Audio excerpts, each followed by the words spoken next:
Hi சொந்தங்களா, எல்லோரும் எப்படி இருக்கிறீங்க? சாப்பிட்டீங்களா? நல்லா இருக்கிறீங்களா?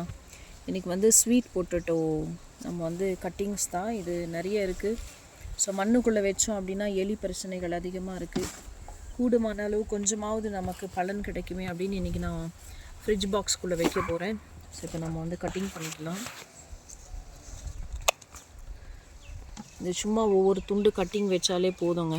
இது வந்து நிறையவே நமக்கு வந்து அப்படியே கொடியாக படர்ந்து போகுது. அங்கங்கே அதுக்கு மண்ணுக்குள்ளே வந்து அந்த கிழங்குகள் வந்து அப்படியே வருது.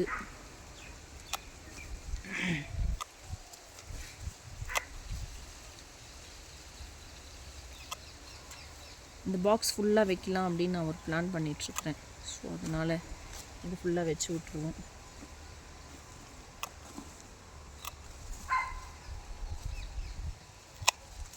அங்கங்கே சென்டரில் கட் பண்ணிக்கிட்டோம்னா வைக்கிறதுக்கு கொஞ்சம் நல்லா ஈஸியாக இருக்கும்.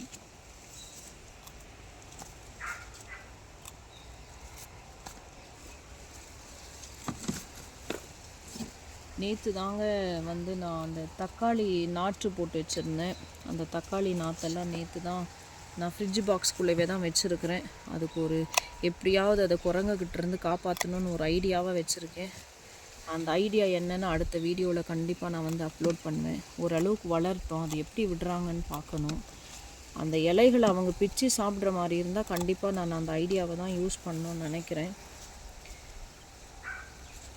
காஸ்ட்லியாக இருக்கிற மாதிரி தான் இருக்கும். பட் நமக்கு ஆரோக்கியமான உணவு கிடைக்குதுன்னா அதுக்கு எவ்வளோ வேணாலும் நம்ம சாக்ரிஃபைஸ் பண்ணி செலவு பண்ணலாம். பரவாயில்ல, பிரச்சனை கிடையாது.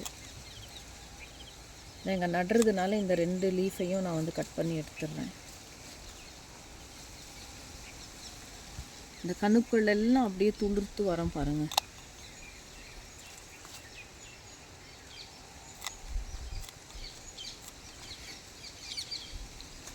எனக்கு டஸ்ட் அலர்ஜி. பட் இருப்பினும் அந்த செடிகள் மேலே உள்ள ஒரு ஸ்னேகம், அதனால் நம்மளால் வந்து முடியாது. என்னை செக் பண்ண டாக்டரே வந்து சொன்னார், உங்களால் அப்படி பண்ண முடியலன்னா கொஞ்சம் சேஃபாக நீங்கள் மாஸ்க் போட்டுக்கிட்டு க்ளவ் போட்டுக்கிட்டு ஒர்க் பண்ணுங்கன்னு. ஸோ அதை தான் நான் ஃபாலோ பண்ணிகிட்ருக்கிறேன். ஓகேங்க, இப்போ இவ்வளோ கட்டிங்ஸ் வந்து நமக்கு கிடச்சிருக்குது. இவ்வளோ கட்டிங்ஸ் கிடச்சிருக்கு. இதை நம்ம அப்படியே வரிசையாக வச்சு விட்ருவோம். பக்கமாக நான் வச்சுருந்தேன்னா ஓரளவுக்கு எனக்கு அந்த பக்கமாக கொடி ஏற்றி விடுறதுக்கு ஈஸியாக இருந்திருக்கும். ஆனால் அதை நான் யோசிக்காமல் போயிட்டேன். அதான் ஒரு பழமொழி சொல்லுவாங்க இல்லைங்களா, ஆத்திரக்காரனுக்கு புத்தி மட்டம்ன்ற மாதிரி அவசரப்பட்டுட்டு ஒரு வாஞ்சதாங்க, வேறு ஒன்றும் சொல்ல முடியாது. ஓகே, வைக்க ஆரம்பிச்சிடுவோம். டூல்ஸ் எல்லாம் மறந்துட்டேன் நான் எடுத்துகிட்டு வர்றதுக்கு. ஓகே, இந்த கத்திலேயே இதை கிளியர் பண்ணிடலாம்.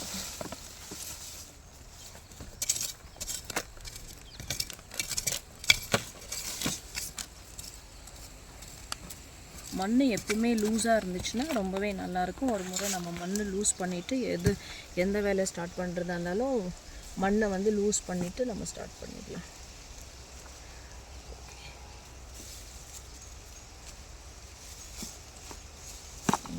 எடுத்து வச்சிருங்க.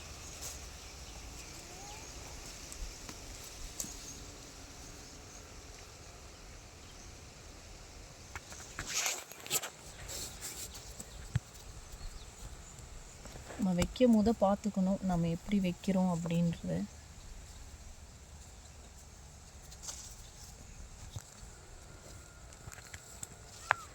எனக்கு உண்மையாகவே இது எப்படி வைக்கணும்னு தெரியாது. அப்படின்னா எவ்வளோ டிஸ்டன்ஸில் வைக்கணும்னு எனக்கு தெரியாது.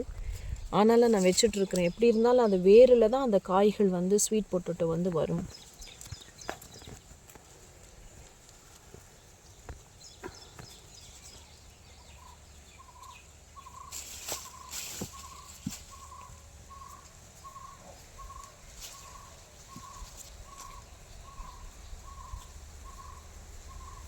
எப்படியாவது இந்த பாக்ஸ்குள்ளவே இதை நான் முடிச்சிடணும் அப்படின்னு பார்க்குறேன்.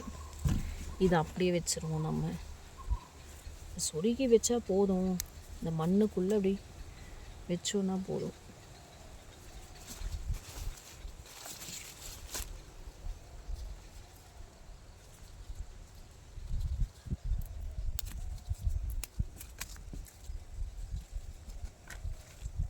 இப்படியும் வச்சு பார்ப்போம் வருதான்னு.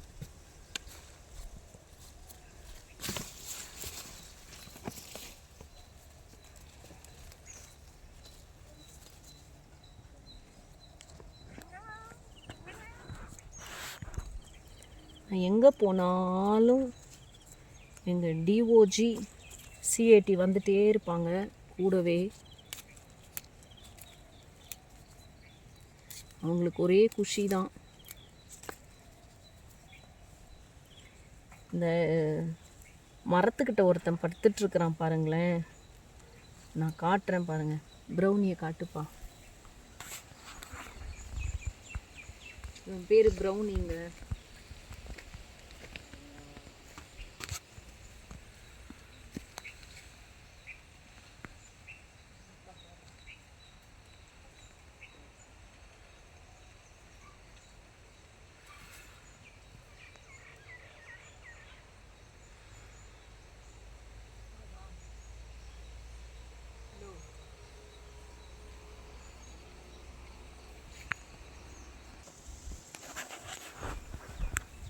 இந்த ப்ரௌனி இருக்கான் பார்த்தீங்களா, அவன் எங்கே தான் இருப்பான்னு தெரியாதுங்க. வீட்டுக்குள்ளே இருந்தால் நான் படுத்தேன்னா என் கூடவே படுத்துப்பான். நான் எத்தனை மணி ராத்திரி எழுந்தாலும் என் கூட வருவான். அப்படிப்பட்ட ஒரு பாசம்.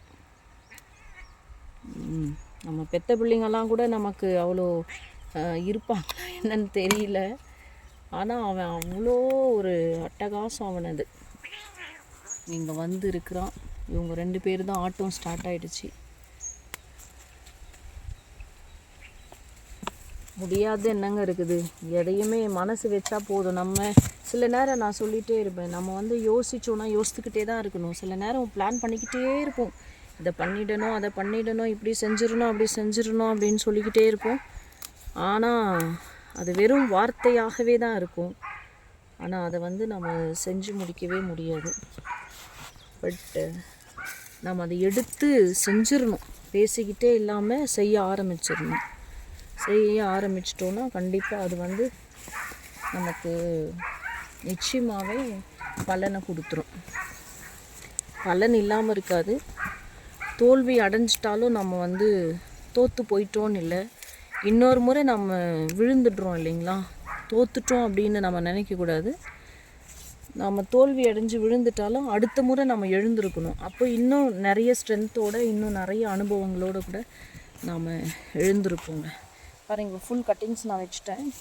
அவ்வளோதான்.